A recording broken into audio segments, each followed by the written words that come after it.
A contramano. Salió un libro recientemente sobre el sistema de salud en Argentina, que es un tema recontra intrincado. Bueno, vamos a hablar con alguien que es autor del libro El sistema de atención de la salud en Argentina, que tiene mucha idea y va a ayudarte, y a mí también, a entender lo complejo que es este sistema. Él es Ricardo Maldonado. ¿Cómo te va, Ricardo? Simón te saluda. Muy bien, gracias. Buenas noches. Buenas noches. Gracias por atendernos. A ver, contanos en qué consiste este libro. Bueno, es un libro pequeño, un libro bastante sintético. Es un cuaderno, se llama, digamos así, porque es el número 1. El número 2 se ocuparía de la producción, de la parte de la industria de salud. Y trata de historiar un poco, de mostrar cómo llegamos a lo que hoy es el sistema de atención de salud, o sea, el sistema completo de atención que incluye la parte privada, obras sociales y prepagas, y la parte pública, y los institutos y clínicas y distintos establecimientos de atención primaria, públicos y privados. Que el estado actual, que es lo que nosotros percibimos o vivimos en nuestra experiencia cotidiana cuando nos vamos a atender, porque también los trabajadores de salud lo vivimos desde los dos lados, es el resultado de un desarrollo que tiene una lógica y que tiene unas razones para haber sido así. Esto sería la estructura del libro, y para justificar, escribir, como dice Borges en el poema El Golem, ¿no? Agregar un libro más, agregar un eslabón más a esta cadena de libros y de publicaciones. Creemos que tiene una perspectiva distinta y que al menos abre una posibilidad de pensar este resultado, un punto de vista, y pensando en causas que no son las que generalmente se atribuyen. Perfecto. Una primera cosa, yo he escuchado alguna entrevista dada por ti para entender un poquito más de qué hablabas, y lo cierto que lo primero que se me ocurre es que es muy curioso, y me imagino que a quien nos escucha le va a parecer lo mismo, que vos separes la atención de obra social de la atención estatal. Seguro que tenés grandes razones, pero me encantaría que nos enseñes por qué lo hiciste. Bueno, en principio no creo que lo hice yo, así es, y trataré de explicar por qué. Las obras sociales son institutos privados, administrados por la dirigencia de los sindicatos, que viven de una cuota, como las prepagas, que están estratificados. No hay una solidaridad entre las obras sociales, porque si uno pertenece a una obra social de un gremio que tiene buenos salarios, va a tener aportes más altos, y la obra social va a ser tener mejores contratos con mejores prestadores privados, y si la obra social es un gremio de salarios más miserables, va a tener peores contratos, o sea que no compensa entre los distintos estratos de trabajadores la atención, y no son universales, no es para cualquier poblador del país o de la provincia, del distrito, como la salud pública, sino para aquel que aporta, igual que una prepaga. Y sobre todo porque esto nos permite entender la profunda solidaridad que ha habido durante 70 años entre las obras sociales como recaudadoras de aportes de los trabajadores y el financiamiento de la salud privada. De hecho, vos nos vas a enseñar en sus inicios, ahora con la desregulación, con la posibilidad que tiene cualquier trabajador o trabajadora en blanco de elegir y no ceñirse ni siquiera a la obra social que le toca por la actividad. Eso es manifiesto, ¿no? Lo que vos estás contando. Este sería el paso final de este desarrollo que comienza hace 70 años y que ha tenido puntos muy importantes, como la obligación, cuando el Estado le otorgó a la burocracia sindical peronista la administración de aportes obligatorios, le otorgó una masa de dinero inmensa. Tienen que pensar que es más de un salario por año lo que paga, se aporta a la obra social. ¿Y cuándo comenzó eso, esa obligación? como con carácter obligatorio con la dictadura del 66, el año 70. O sea, ¡Epa! es, no es un... Es que esto es parte de una lógica que es cómo hacer que la salud pública sostenga lo que no es negocio para el desarrollo de la salud privada que comienza en el año 49 o desde antes, pero como un plan sistemático del año 49 con Ramón Carrillo, y que este plan ha tenido saltos sucesivos y el último, podríamos llamar esto el descreme de las obras sociales, porque no es que todo el mundo pasó a aportar una prepaga, sino los mejores salarios de cada rama son los que pueden, con la desregulación, eh, trasladar esos aportes, más algún aporte de bolsillo, a tener una cobertura en una empresa de medicina prepaga. O sea, no es que pasen a tener una salud privada, porque ya la tenían, sino que pasaron a tener una salud privada mejor. Y este proceso se desarrolló durante 70 años. A ver, repasamos por las dudas. Se supone que la mayoría de los trabajadores sabe de qué hablamos, pero nosotros desconfiamos en general de esos conocimientos supuestamente compartidos. Lo cierto es que uno en la desregulación utiliza el 3% que le descuentan obligatoriamente, como contaba Ricardo, para obras sociales, el 6% que tiene que poner arriba el empleador, y utiliza ese dinero, parte de ese dinero, para pagar una cuota de prepaga. Empiezan a surgir muchos problemas cuando uno de alguna manera no alcanza a pagar la cuota que esa prepaga exige, ¿verdad? Bueno, eso sería como un retroceso. En toda crisis, los negocios se achican y se verticalizan, la parte concentrada queda en pie y los que no tienen capacidad de resistir desaparecen. El negocio también consiste en que si uno ingresa una prepaga por obra social, tiene una menor carga de IVA. Por lo tanto, eso también le acerca la posibilidad y le acerca a la empresa de medicina prepaga afiliados. Lo interesante de esto es que la desregulación fue el último paso, porque el proceso previo es que las obras sociales no construyeron con esa inmensa cantidad de dinero, no se capitalizaron, no construyeron clínicas, sanatorios, institutos de diagnósticos, no compraron tomógrafos. El porcentaje de capital para la atención de salud que tienen las obras sociales, a pesar del inmenso flujo de dinero que manejan, es mínimo e inclusive han retrocedido.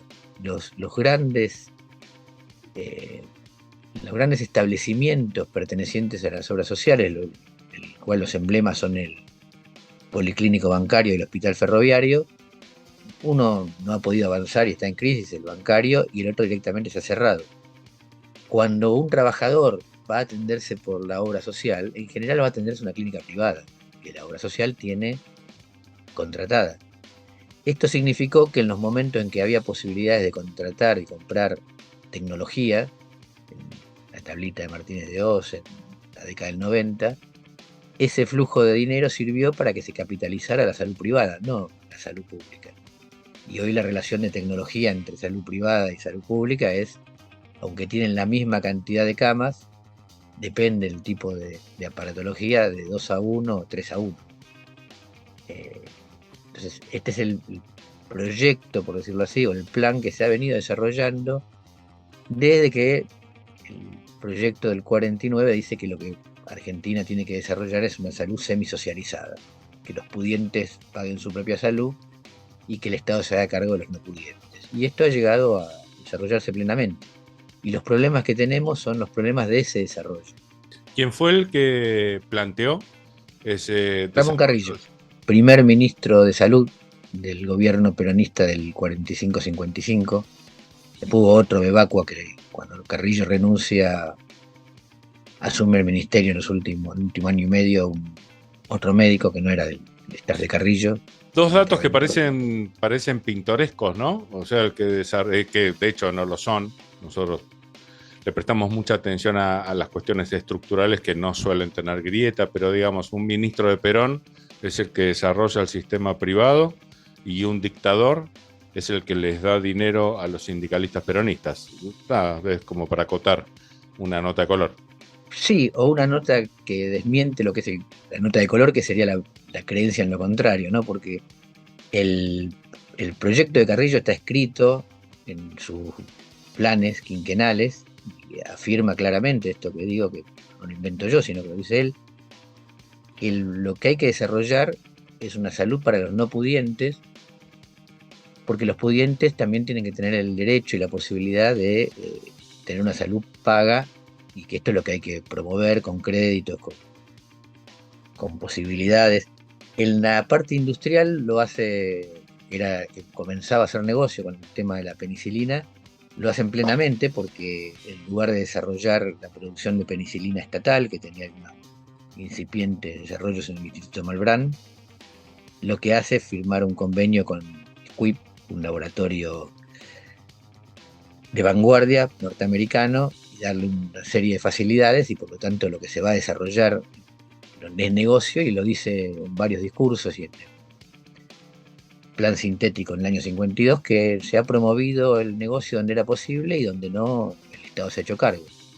Y esto es lo que se ha continuado en los 70 años posteriores. Por eso la salud privada creció, pasando del 15% de las camas en el año 54 al 50% aproximadamente en la actualidad. Podríamos decir que el proyecto de Carrillo y Perón ha sido exitoso y estamos en el pleno desarrollo de ese proyecto. Esto ha venido acompañado por un cambio en el trabajo de salud, que es un cambio en el negocio de la salud, del artesanado a la industria.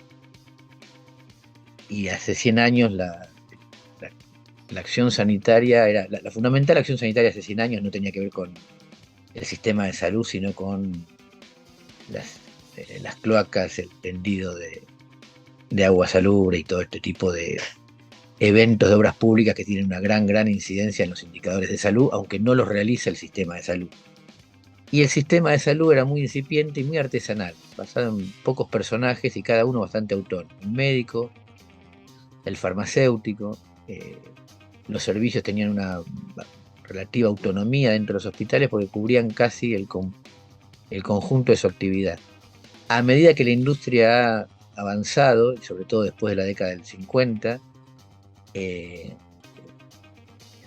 el trabajo artesanal que reposa en el conocimiento, la experiencia y el desarrollo de la propia actividad del médico, sobre todo, ha pasado a estar reposando en aparatos muy sofisticados y en un trabajo colaborativo. Por lo tanto, hoy tenemos que pensar el sistema de salud como un sistema de atención complejo, industrializado, colaborativo, donde el profesional liberal es una entidad un poco fuera de época.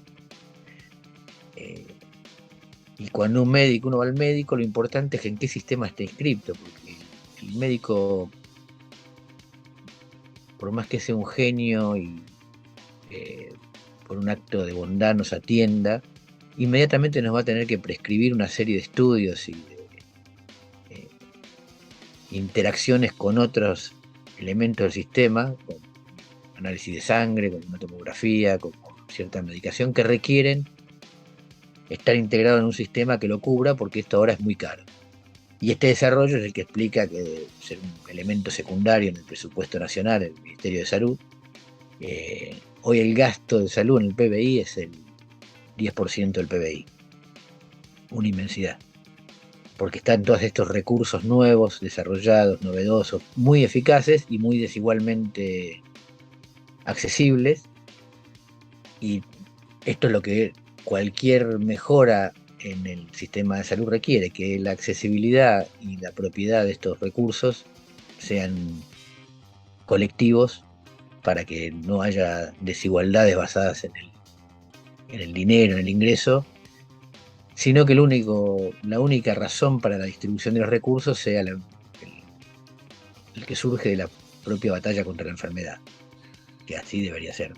Alguna vez nosotros hemos hablado con un médico que representaba a sus compañeros, digamos, en sindicato, y nos contaba que la función cada vez estaba menos valorizada y peor pagada. Lo cierto es que no solamente eso es real, sino que también los médicos de alguna manera se han acoplado a ser parte de un engranaje.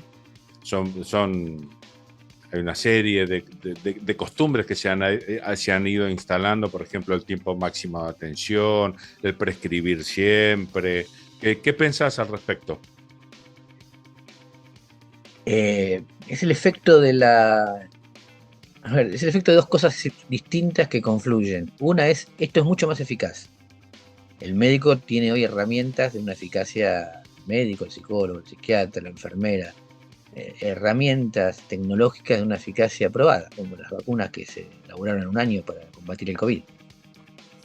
No, es difícil dudar de esto y todos nos damos cuenta de que nadie duda de esto porque cuando llega el momento de la enfermedad, todos quisiéramos tener acceso. Una cosa es hablar en una mesa de café y otra cosa es qué haríamos llegado el momento que tenemos una enfermedad compleja, queremos disponer de la complejidad que puede combatirla. Ahora, el negocio, la verdadera rentabilidad en el mundo de la salud está en la industria como en cualquier otra rama.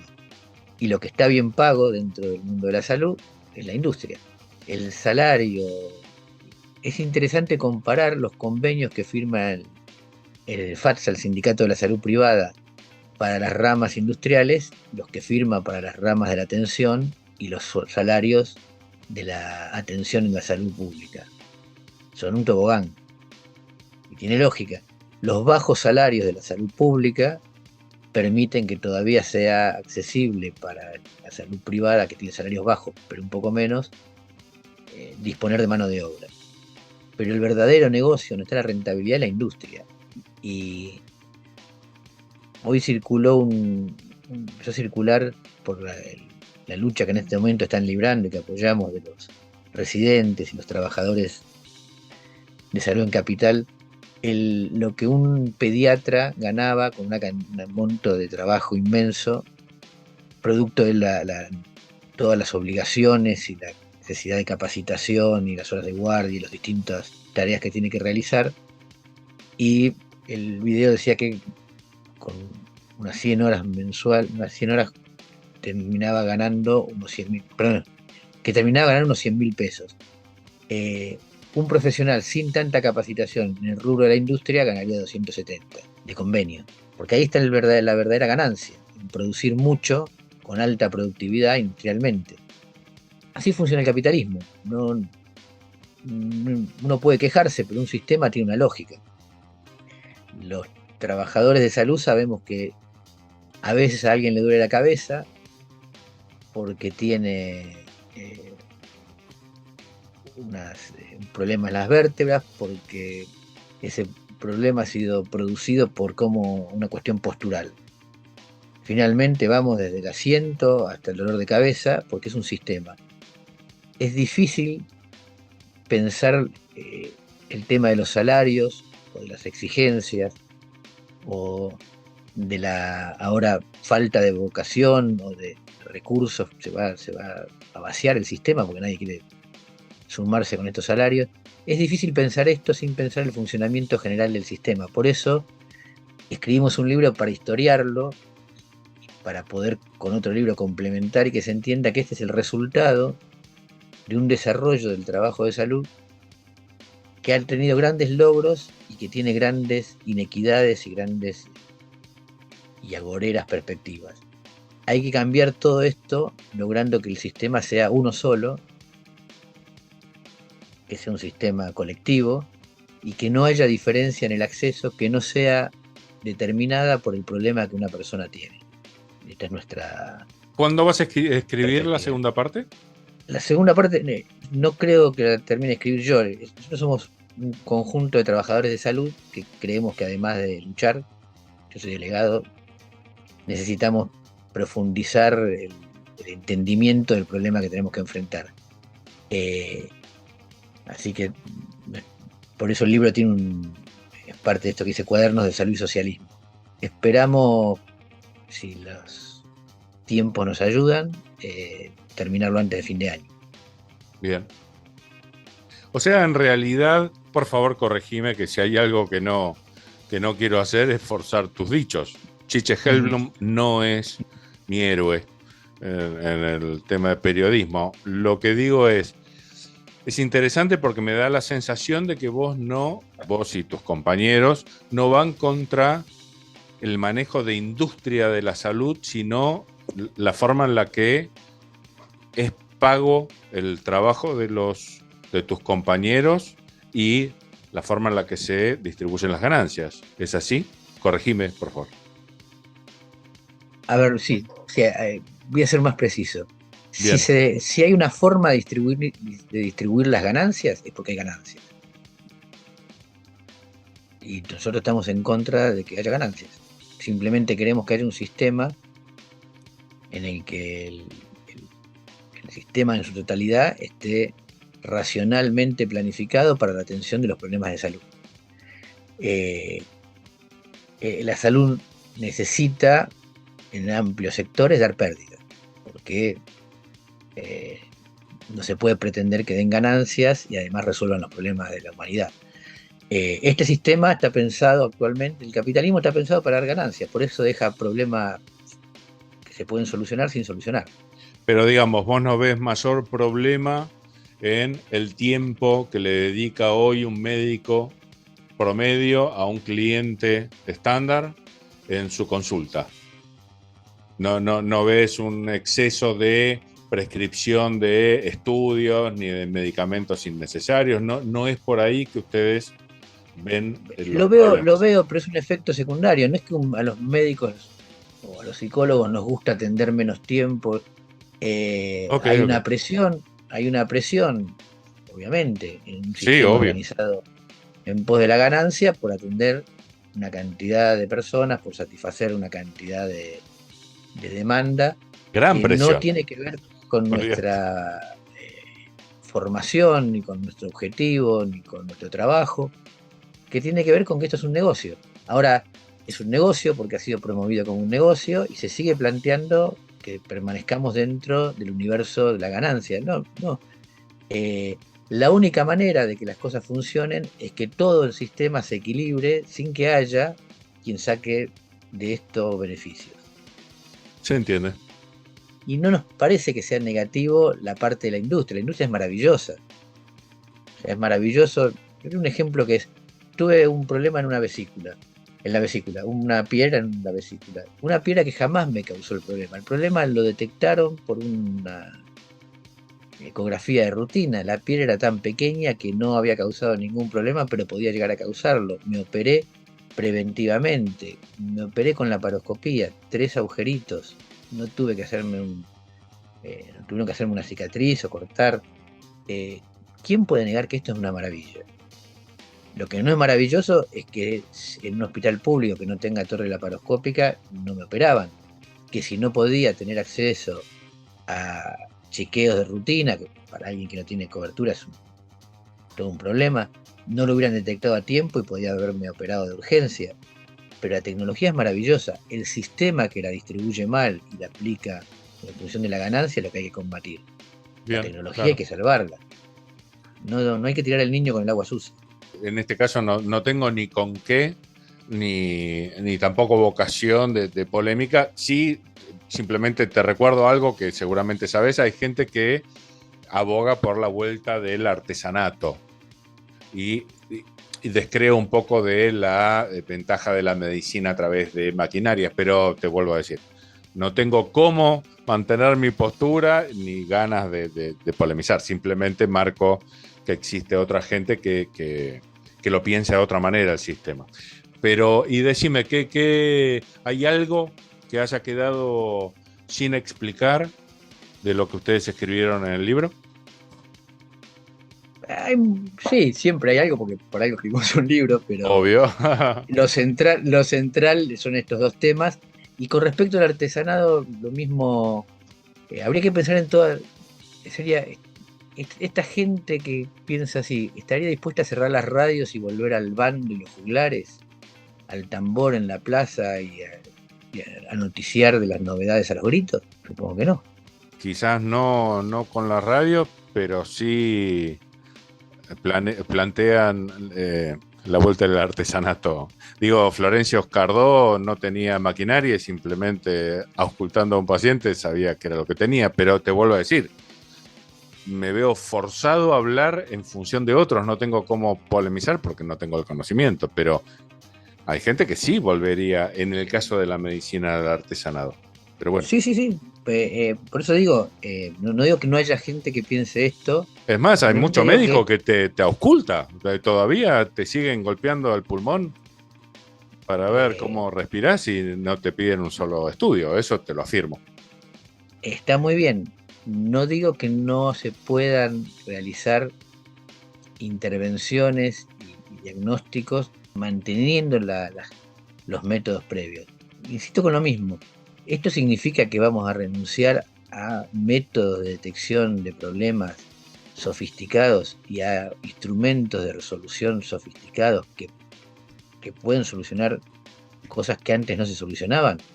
Bien, eh, hay gente que opina que no están bien los antibióticos y gente que opina que le gustaría que lo operen sin anestesia. Me parece atendible que las personas tengan su opinión. La nuestra es que la anestesia es maravillosa.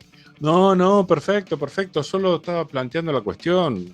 Soy sincero con la postura, no era una manera de polemizar oculta. No, no, A ver, no, no, no decime lo ¿qué? digo, no lo digo digo que nosotros sabemos que esto existe y que esta es una corriente dentro del mundo de la salud y que no puede ser soslayada porque existe y tiene su importancia. Pero no es lo que pensamos y lo que desarrollamos y lo que queremos proponer. Nosotros queremos apropiarnos de todo lo que hay disponible, ponerlos en función de la atención de la salud e inclusive superar los logros actuales. Bueno, a ver, decime para cerrar la charla si hay algo que te parezca necesario enfatizar que no haya salido. Sí, lo que no dije hasta ahora, que todo esto no se puede lograr por el medio, por el único medio de la difusión, la reflexión y el pensamiento. Y hay en este momento conflictos como el que mencioné de residentes y de trabajadores en la salud en capital, y hay muchos conflictos pequeños a lo largo del país. Eh, Esa es la otra parte, hay que luchar para conseguir aquello que nos proponemos. Y se lucha en la calle y se lucha agrupándonos y decidiendo democráticamente los caminos a seguir.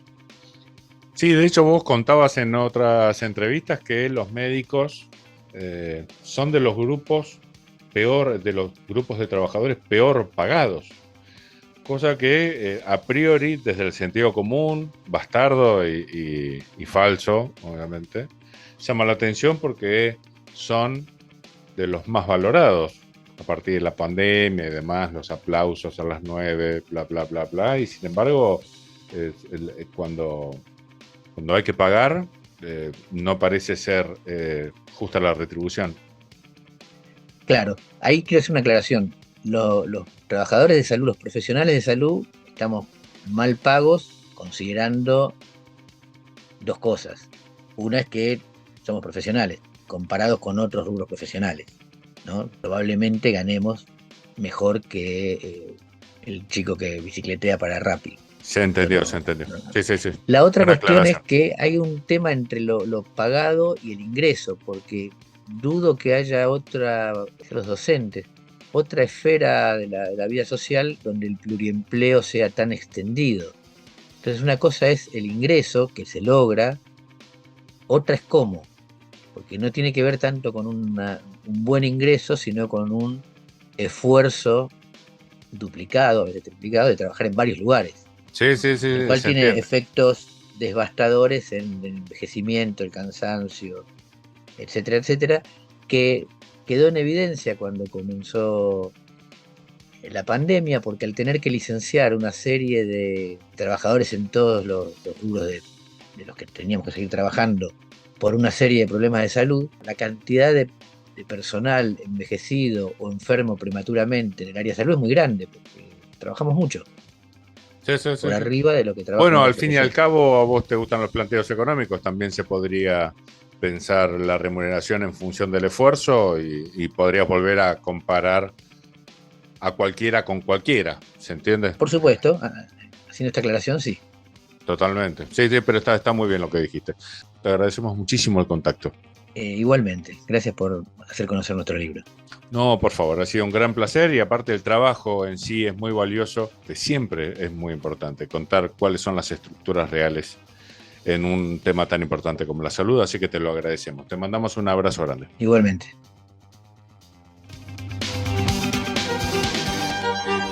Si no pensás, alguien lo va a hacer por vos.